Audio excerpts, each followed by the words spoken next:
no matarás. Con el Evangelio según San Mateo, capítulo 5, versículo del 20 a los siguientes. Dice las Escrituras: porque os digo que si vuestra justicia no es mayor que la de los escribas y fariseos, no entraréis en el reino de los cielos. Habéis oído que se dijo a los antepasados: no matarás, y aquel que mate será reo ante el tribunal. Pues yo os digo, todo aquel que se encolerice contra su hermano será reo ante el tribunal. Pero el que llame a su hermano imbécil será reo ante el Sanedrín. Y el que le llame renegado será reo de la gehenna de fuego. Si pues al presentar tu ofrenda en el altar te acuerdas entonces de que tu hermano tiene algo contra ti, deja tu ofrenda allí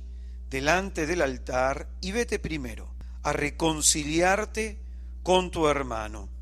Luego vuelves y presentas tu ofrenda.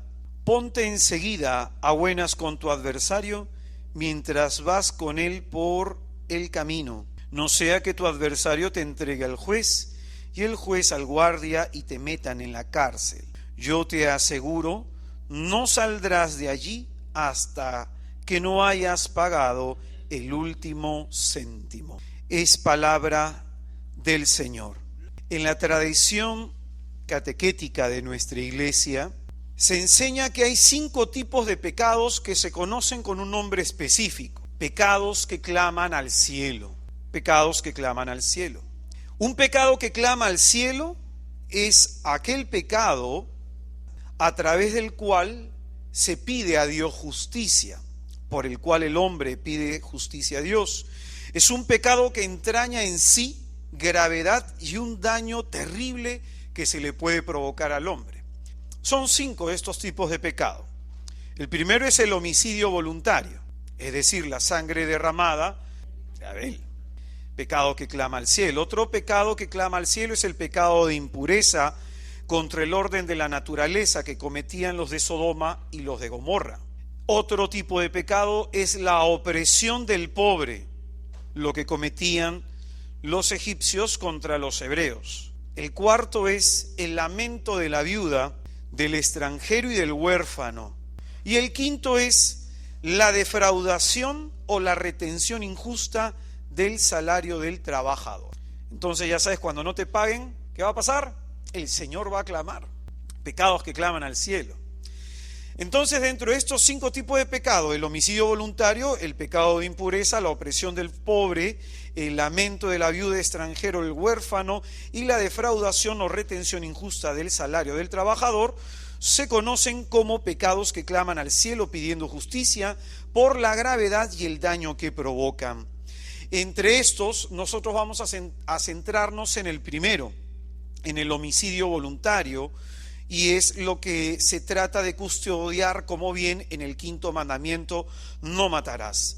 En este 5.º mandamiento se nos habla de la honra de todos nosotros, los seres humanos. Se habla de la honra del hombre, criatura de Dios, creación de Dios. Génesis capítulo 4, versículo 10. Replicó Yahvé: ¿qué has hecho? Se oye la sangre de tu hermano clamar a mí desde el suelo.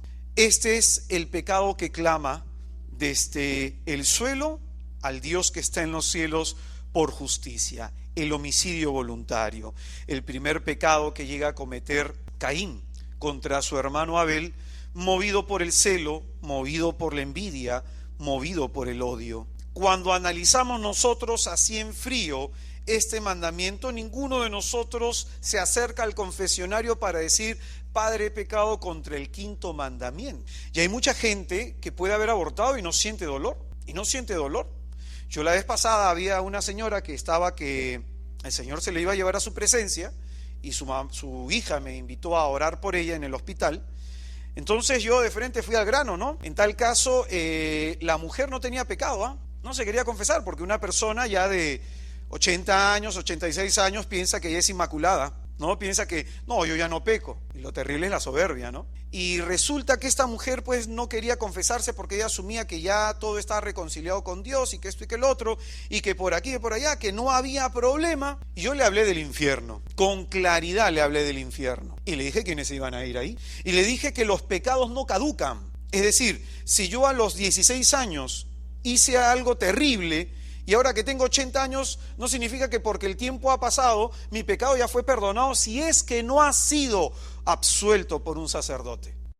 Esta mujer, después de haber entendido todo lo que le dije sobre el infierno, por eso es importante a veces predicar el infierno, una realidad espiritual a la que algunos, ojalá ustedes no, se van a ir. Pero ¿cuál es la cuestión? La mujer tenía 7 abortos. Y tenía abortos porque no sabía quién era el padre, si su marido o el amante. Y de pronto esta es una realidad que muchos de nosotros pasamos por alto y pensamos que no atentamos nosotros contra el 5.º mandamiento, como luego vamos a ver. Este 5.º mandamiento, entonces, hermanos, nos habla de la honra que se le debe dar al hombre, al ser humano.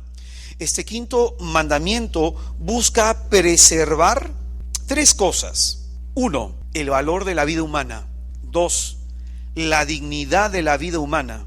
Y nos habla, en tercer lugar, de la necesidad de cuidar de la vida humana. Son 3 cosas distintas. La primera, nos habla del valor, lo que vale nuestra vida, el precio de nuestra vida. La segunda, la dignidad, porque somos criaturas dignas, porque la vida del hombre es digna desde su concepción hasta su fin. Y en tercer lugar, se nos habla de este instinto que todos tenemos de preservación. Si hay un terremoto, ¿qué haces en ese momento? Te quedas sentadito. Si es que yo no te agarro en la puerta para que no corras, ya habías bajado a la escalera. Si hay un incendio, ¿qué haces?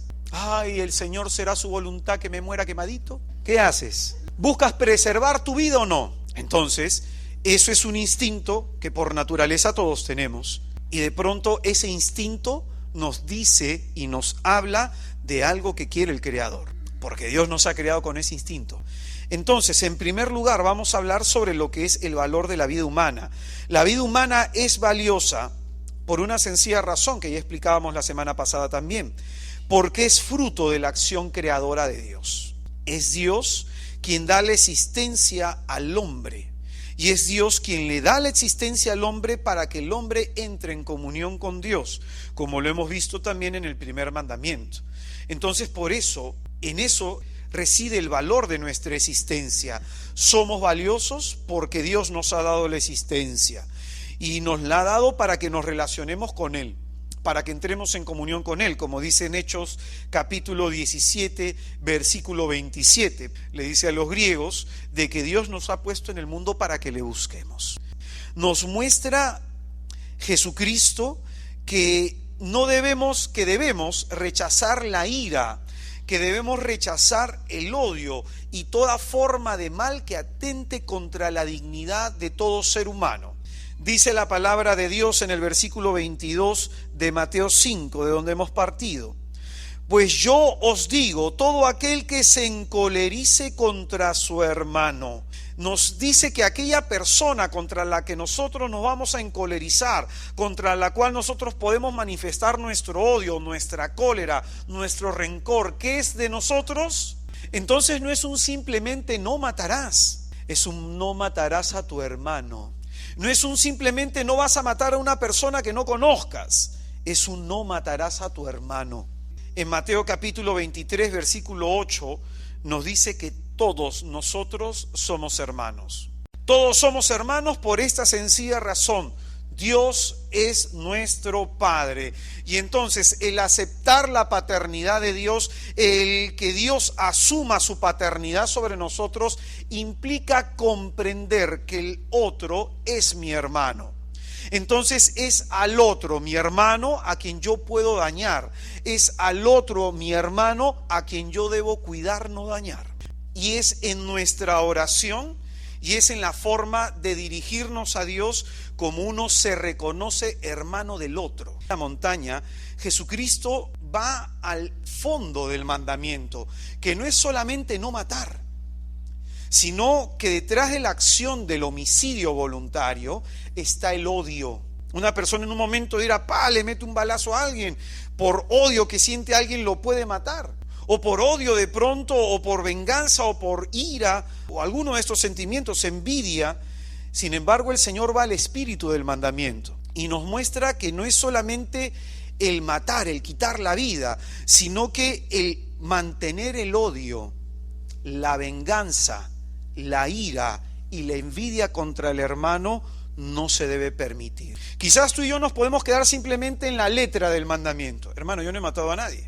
Pero ¿cuántas veces con nuestras acciones sí lo hacemos? Matamos las esperanzas de las personas. Pero lo que Jesucristo está haciendo en este momento, en el Sermón de la Montaña, está enseñando el espíritu de la ley, lo que Dios ha querido desde siempre para el hombre.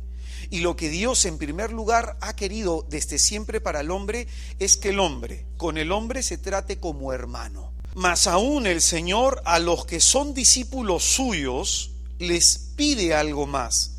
Mateo 6:38. Escucha bien. ¿Habéis oído que se dijo ojo por ojo y diente por diente? Pues yo os digo, no resistáis al mal, antes bien, al que te abofetee en la mejilla derecha, ofrécele también la otra. Al que quiera pleitar contigo para quitarle la túnica, déjale también el manto. Y al que te obligue a andar una milla, vete con él 2. A quien te pida da, y al que desee que le prestes algo, no le vuelvas la espalda. Habéis oído que se dijo, amarás a tu prójimo y odiarás a tu enemigo. Pues yo os digo, amad a vuestros enemigos y rogad por los que os persigan, para que seáis hijos de vuestro Padre Celestial, que hace salir su sol sobre malos y buenos, y llover sobre justos e injustos. Porque si amáis a los que os aman, ¿qué recompensa vais a tener? ¿No hacen eso mismo también los publicanos? Y si no saludáis más que a vuestros hermanos, ¿qué hacéis de particular? ¿No hacen eso mismo también los gentiles? Vosotros pues sed perfectos, como es perfecto vuestro Padre Celestial. El Señor nos muestra que el amar al enemigo, eso implica hacernos violencia. Y esa violencia tiene un sentido. Dice que la persona que vive de esa manera se muestra ante los demás como hijos de Dios. Entonces, qué importante es que comprendamos esto, que no entendió Judas. Pregunta, lo que está diciendo aquí el Señor, ¿Judas estaba en el grupo que lo escuchaba? Pero su odio seguía manteniéndose hacia los romanos. ¿Y qué dijo el Señor? Ora por tus perseguidores. Judas lo oyó, pero no lo entronizó en el corazón. Judas oyó cuando se dijo, si te pegan en una mejilla pon la otra. Oyó, mas no se encarnó. Es decir, podemos nosotros oír la disciplina de Jesús, la doctrina de Cristo, el mensaje de Jesucristo, pero otra cosa es vivirlo. Otra cosa es no vengarse. Otra cosa es perdonar las injusticias que nos han cometido. ¿Sabes por qué el hombre sufre? Porque retiene odio. Este mandamiento va hacia el fondo, el desterrar del corazón del hombre todo odio, toda venganza, toda ira, toda envidia, porque dice que solamente de esa manera seremos hijos de Dios, viviremos como hijos de Dios. Y de pronto el Señor, que es maestro, Él nos lo dice. Hermanos, si en tu casa hay gritos, si en tu casa hay pleitos, si en tu casa hay enemistad, ¿sabes por qué significa? Que sencillamente no se está viviendo el quinto mandamiento. Tu esposo te hace una y tú se la quieres devolver. Tu hermano te quitó, tú también le quitas. Se pusieron tu ropa, tú te pones la del otro. Y siempre estamos a la defensiva, en competencia unos con otros. Y siempre andamos con el corazón lleno de rivalidades. Por eso no somos felices. Todos tenemos esa actitud. ¿Cómo le voy a hacer bien al que me hace mal? Hermano, ese es el evangelio, que no tiene lógica humana. Y por eso el hombre sufre. Porque trata de vivir en el mundo y de seguir a Dios. Y siempre va a haber un conflicto interior. El quinto mandamiento nos está hablando en este primer momento del valor de la vida humana. Del valor de la vida incluso de aquel que no la respeta. Un día alguien me hizo una pregunta, hermano, ¿qué pasaría Si de pronto imagínate que el perdón, que esto y que el otro, y te violan a tu hija, ¿qué harías con esa persona? No sé, le digo, pero yo vi a las 2 personas que me ultrajaron y los pude perdonar. ¿Cuál es la cuestión? Nos aferramos nosotros al recuerdo dañado, al recuerdo herido, y queremos seguir manteniendo viva la cólera. Y eso lo único que es un cáncer que nos impide la comunión con Dios. Y es que el Señor dice, si te das cuenta que tienes algo contra tu hermano, deja tu ofrenda. ¿Y sabes por qué dice que dejes tu ofrenda? No te la recibo. Porque mira lo que el Señor dice en esta parte. Mateo capítulo 5, versículo 23. Si pues al presentar tu ofrenda en el altar, te acuerdas entonces que tu hermano tiene algo contra ti. Fíjate lo que dice, no si tú recuerdas que tu hermano te hizo algo a ti, sino que tu hermano tiene algo en contra tuya.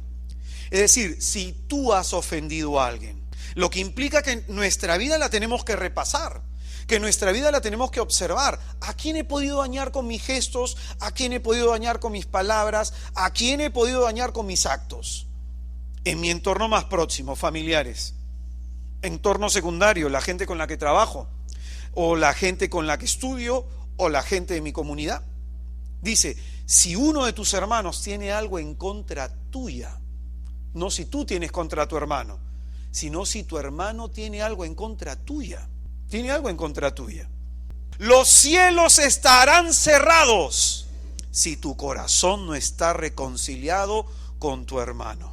El Señor está mostrándonos la profundidad de este mandamiento, que busca custodiar en un primer momento el valor de la vida que nos muestra. Y tú crees que uno no tiene sentimientos encontrados, pero el Señor que te pide que lo mires como un hermano, dañado, herido, destruido quizás por el propio pecado. Es difícil, definitivamente. Es difícil a ese hermano que te quitó tu casa. Es difícil ese tío que se llevó tu herencia. Es difícil. Es difícil esa persona tan allegada que te hizo daño, como tu cónyuge, que te traicionó, que te fue infiel. Es difícil. Sin embargo, el Señor nos pide que amemos. El Señor sabe que es difícil. Él lo experimentó. El Señor habló de amor, habló de salvación, lo golpearon, lo humillaron, lo abofetearon y murió clavado en la cruz. No se defendió ante su juicio, en ninguno. Y si se defendía, a lo mejor podía haber salido libre. ¿Quién sabe? Pero no se defendió. Porque el mal se vence a fuerza de bien. Y eso es lo que el Señor nos pide a ti y a mí que entendamos, que obrando de esta manera, solamente de esa manera se es hijo de Dios. ¿En qué se fundamenta la dignidad de la vida humana? ¿En qué se fundamenta que tú y yo el hecho de que seamos dignos? Muy sencillo. En que hemos sido creados a imagen y semejanza de ¿quién? Cuando tú veas una persona viviendo en desgracia espiritual, ¿qué debes ver en esa persona? Una imagen de Dios desvirtuada. Es como que agarras una piedra y la tiras al espejo. Se rompe el espejo. Esa es la condición espiritual de mucha gente. Han perdido la dignidad. La han perdido. De que si tú no tienes acogida con el pecador, con el que vive en pecado, ¿cómo nos vemos entonces a nosotros mismos? Pero levante la mano quien no es pecador acá. Todos somos imagen y semejanza de Dios. Unos, una imagen un poco más desvirtuada que otros. Una imagen un poco más desvirtuada. La vez pasada hablaba con una persona que me decía, hermano, yo caigo en pornografía, me gusta ver que esto y que lo otro, y espero que mi familia se acueste hasta tarde, y que me quedo horas y horas y horas y horas viendo ahí, ya no sé qué hacer. ¿Qué hace con ese hermano? Sucio, cochino, asqueroso, ¿cómo mirarás a las mujeres? Basura. ¿Qué le dices? Ese es el punto. Todos nosotros somos dignos, no porque seamos pues santos, inmaculados, castos y puros. Nuestra dignidad viene desde nuestro Creador. Valor porque Él nos ha dado la existencia, y dignos porque somos su imagen y su semejanza. Somos imagen suya y semejanza suya, y nos asemejamos a Dios en la medida que nos vamos convirtiendo. En la medida que nos vamos convirtiendo. Pero más o menos para que lo entiendas, ¿no? Imaginémonos acá. A ver, hermanita, permítame su cartera, por favor. Permíteme. Imaginémonos que la hermana, ¿cómo te llamas? Magdalena. Imaginemos que Magdalena ha hecho esta carterita. Ella hace carteras. Entonces ella la ha hecho. Yo digo, ay, qué fea tu cartera. Qué corriente. Material barato le has puesto. Está fea tu cartera. ¿Cómo se va a sentir la hermana? Gracias, bonita tu cartera. Pero, es decir, hablando de lo que ella ha hecho mal, ¿a quién le hago daño? A la que lo creó. Cuando tú hablas mal de alguien, ¿a quién realmente dañas? Al que creó a ese alguien. Es decir, mi marido es un sinvergüenza, mi marido es un bueno para nada. Estás hablando mal de Dios. Cada vez que tú hablas mal de tu jefe, que así sea lo que fuera, ¿ya? Así sea lo que fuera. Lo que pasa es que a veces nosotros no tenemos entrañas de misericordia y por eso no podemos penetrar en el corazón de la gente. Y el que te hiere solamente hace eso, descargar lo que le han puesto. ¿Es inocente del todo? No. No. Pues tampoco podemos decir eso. Pero sí tenemos que entender que toda persona que hiere es porque le han herido. Toda persona que hace infeliz a otra es porque lo han hecho infeliz. Y entonces, si nosotros no cortamos esa cadena y damos amor, ¿cómo las cosas van a cambiar? ¿Cómo las cosas van a cambiar? Al ser su imagen y semejanza, hay algo de la gloria de Dios que se refleja en nosotros. Aparte, cuando el Señor crea al hombre, ¿lo crea bueno o lo crea malo? ¿Cierto? Y de pronto, fíjate, esto es lo que dice el Señor, ¿no? Que aquel que llame imbécil a su hermano será reo ante el Sanedrín. Será reo ante el Sanedrín. Entonces, qué importante es comprender que esa palabra que puede salir de mi boca tiene el mismo efecto que un balazo. Porque un balazo, una vez que sale de una pistola, es como una palabra. Nunca más va a regresar. Y ten la seguridad que a donde caiga va a hacer daño. Entonces, a mí me ha tocado orar por mujeres que el marido le ha dicho, eres mal amante en la cama. No con esas palabras, con otras más fuertes. Me ha tocado orar por mujeres que el marido le ha dicho, eres mala madre. Y eso, dile a una madre, la destruyes. Y sobre todo una primeriza. Me ha tocado orar por madres que le han dicho a sus hijas, eres una inútil, no sabes ni hacer el arroz. Me ha tocado orar por hijas que han recibido de su madre cuando quedaron embarazadas, me fallaste. Y esas palabras destruyen. Si tú ves, de pronto yo la vez pasada corregí a una señora que está con depresión, ya por la edad, menopausia y todas las cosas le han sumado, y la mujer para diciendo, ay, ya quiero morirme, Señor, ¿cuándo me recoges? Que esto y que el otro, y lo dice delante de uno de sus hijos.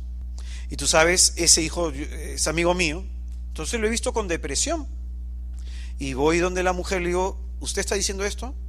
Sí, hermano, pero es que a veces lo digo porque me amanezco triste, pero usted está matando a su hijo. Y yo le dije a la mujer bien sencillito, si se va a morir, muérase en silencio. Es duro decirlo. Entonces hay muchos padres que cuando se mueran y estén en la presencia del Señor, van a ver todo el daño espiritual que le hicieron a sus hijos, si es que llegan al cielo, obviamente. Van a ver todo el daño espiritual que le hicieron a sus hijos, con palabras. Por eso incluso el libro de Santiago capítulo 3 versículo 9 dice, con esta boca bendecimos a Dios y con esta boca maldecimos a los hombres. El hombre que le diga a una mujer que está gorda o que está vieja, la destruye. Aunque parezca mentira, la destruye. Porque la mujer tiene la necesidad de oír palabras de elogio. Porque la mujer, a diferencia del hombre, para que lo entiendan varones si quieren conquistar a alguna mujer, la mujer a diferencia del hombre ha sido creada para ser admirada. Si tu esposa, tu enamorada, se hizo algo en el pelo y tú le notas algo raro y no se lo dices, qué lindo te queda, se va a sentir mal. Porque la mujer tiende a hacer las cosas para ser admirada, para que la miren. ¿Por qué crees que se pinta? ¿Por qué crees que se arregla? Una palabra puede destruir o puede construir la vida de alguien.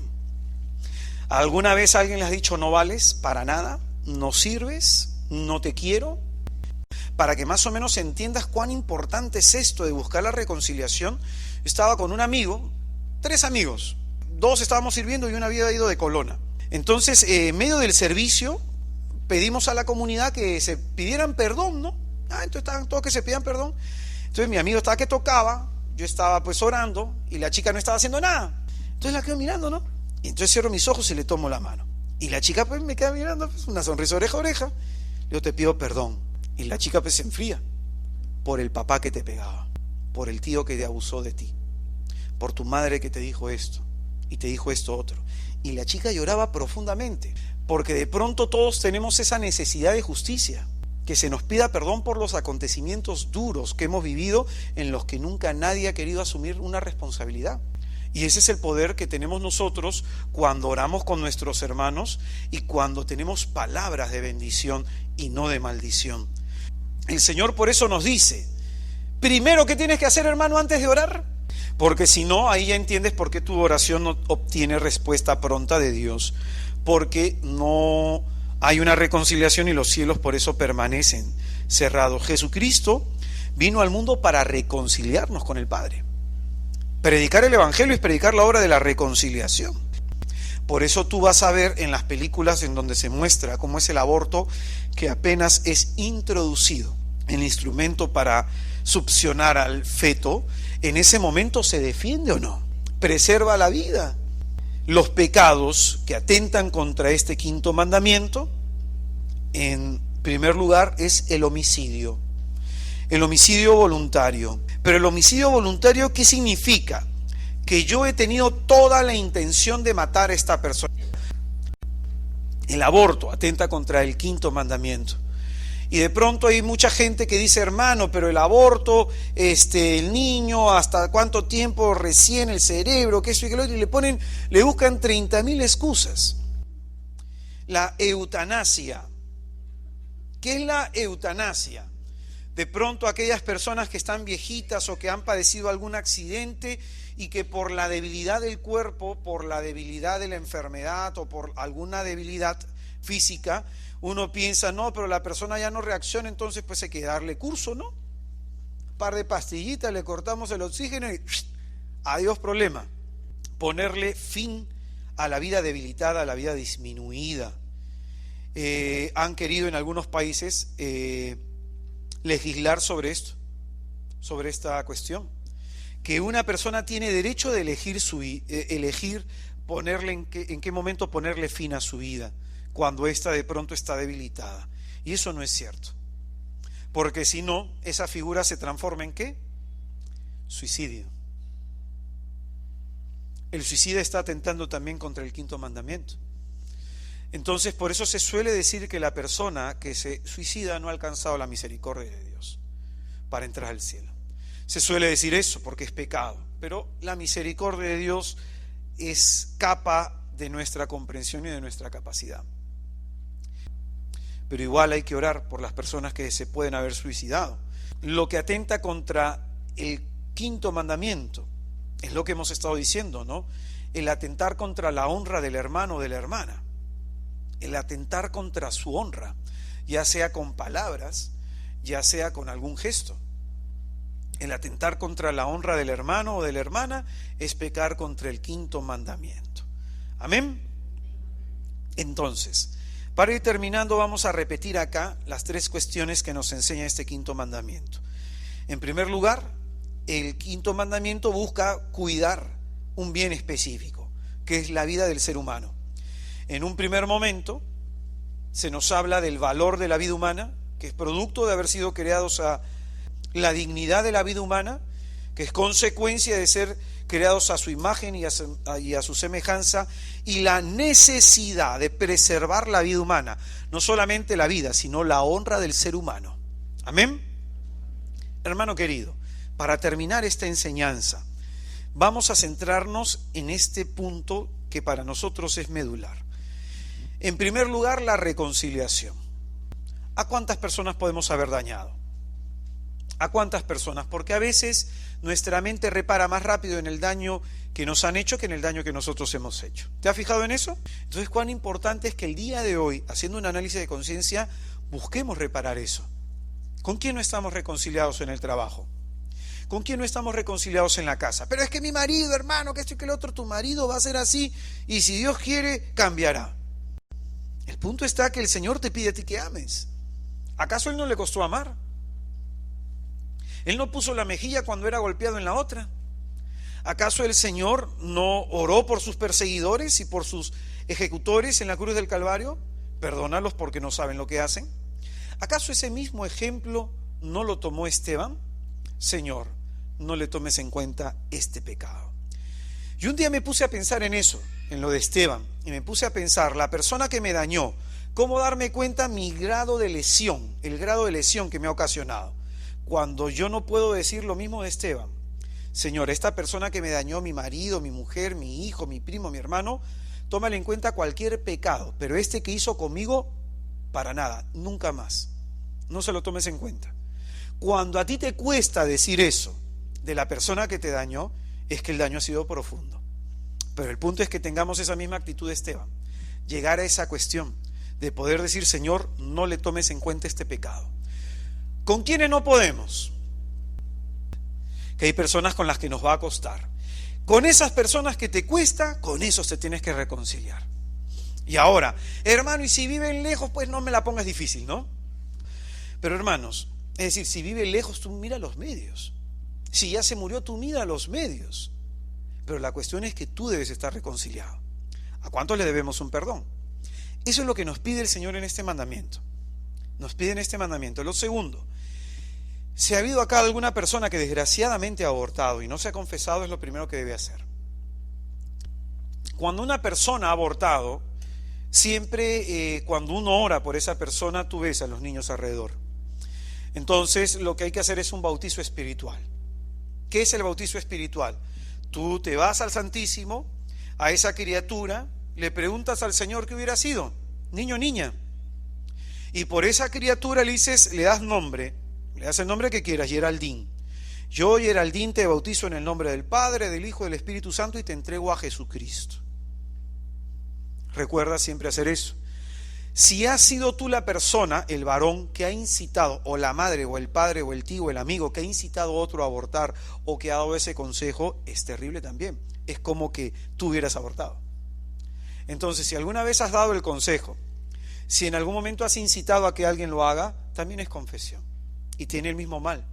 Incluso hay mayor dolo, porque la mujer que tiene a la criatura tiene un padecimiento en ese momento emocional. En cambio el otro desde afuera tiene una visión distinta. Y cuando el hombre incita a la mujer a abortar, es para librarse de un problema. Es para librarse de un problema, pero al final el problema se lo manda a ella. ¿Sabes qué? Ese es tu problema, no mío. Entonces hay mucho mayor daño cuando el hombre ha sido el que ha incentivado. Todos se han quedado callados, muy bien.